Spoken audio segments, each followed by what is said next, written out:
I am trying to build a sustainable electronics industry. The things that we have just don't last as long as they used to, but they could. We need more engineers in the world. We are working with IEEE-USA to create a world where repair is normal again. Good afternoon, everyone. My name is Aline McNall, and I will be doing the IEEE-USA Washington update this week, December 15th, 2022. This will be our last Washington update for the year, and we'll resume next year in 23 with a new Congress and a lot of new legislative initiatives. IEEE-USA wants to congratulate the Lawrence Livermore National Lab Ignition Facility team that achieved fusion ignition this week. It is, of course, the first controlled fusion experiment in history to reach ignition, and definitely paves the way for advancement in national defense by maintaining a nuclear deterrent without nuclear testing. The development will, of course, also lead to advances in clean energy, and we look forward to the eventual commercialization of fusion energy and working with the administration to support policies to get to that point. This discovery will support the National Nuclear Security Administration Stockpile Stewardship Program and the FY23 National Defense Authorization Bill, which I'll discuss further on in this legislative update, will include $624 million for the ICF program.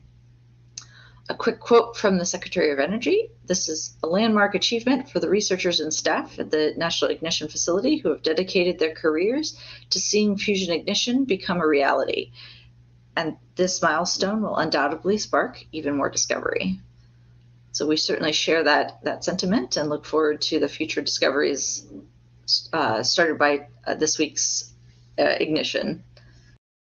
The energy formed in the process in which two light nuclei combine to form a single heavier nucleus has long been a focus of Lawrence Livermore National Lab. The Lawrence Livermore National Lab did build a series of increasingly powerful laser systems back in the day, and this eventually led to the NIF facility.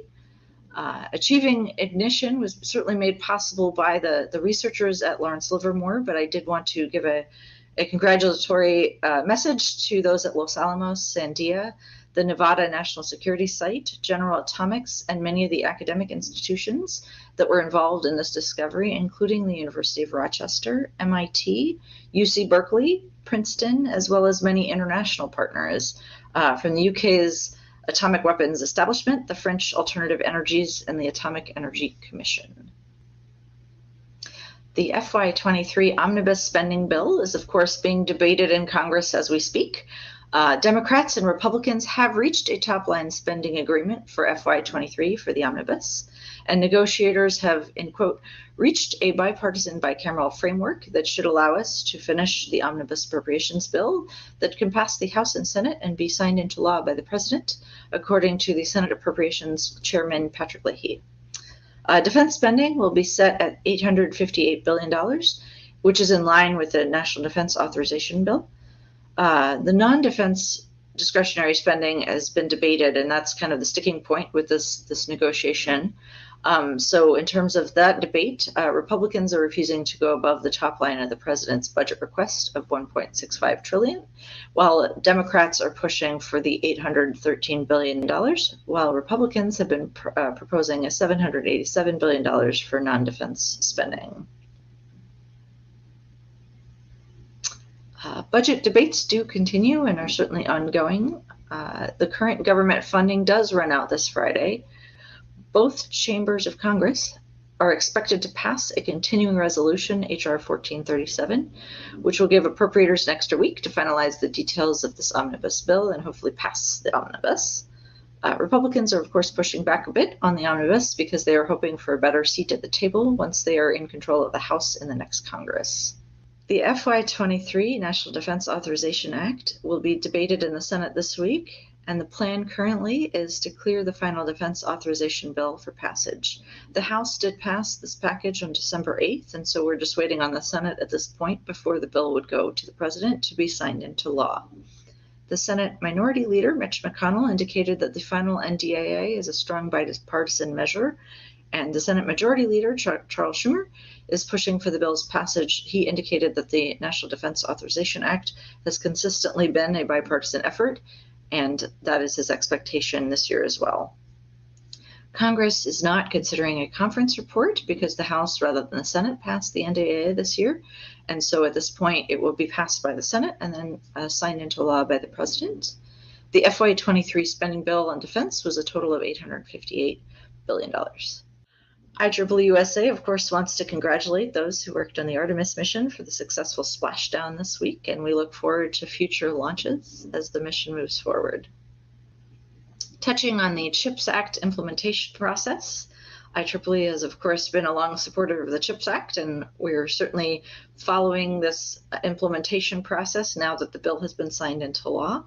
As a quick note, we're looking at those programs in the bill that have been authorized but not appropriated. So these include the DOE Science for the Future Act, which reauthorizes the DOE Office of Science, the NIST for the Future Act, which does affect programs at NIST, particularly those for small businesses and manufacturing at NIST, the NSF for the Future, which of course reauthorizes programs at the NSF and broadens a lot of the scope of that agency, particularly establishing the TIPS Directorate.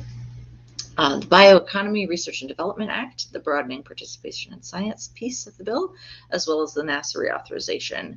So each of these has been authorized but not appropriated, and so we look forward to working with Congress in the coming weeks and months to ensure that these programs receive adequate appropriations now that they've been authorized.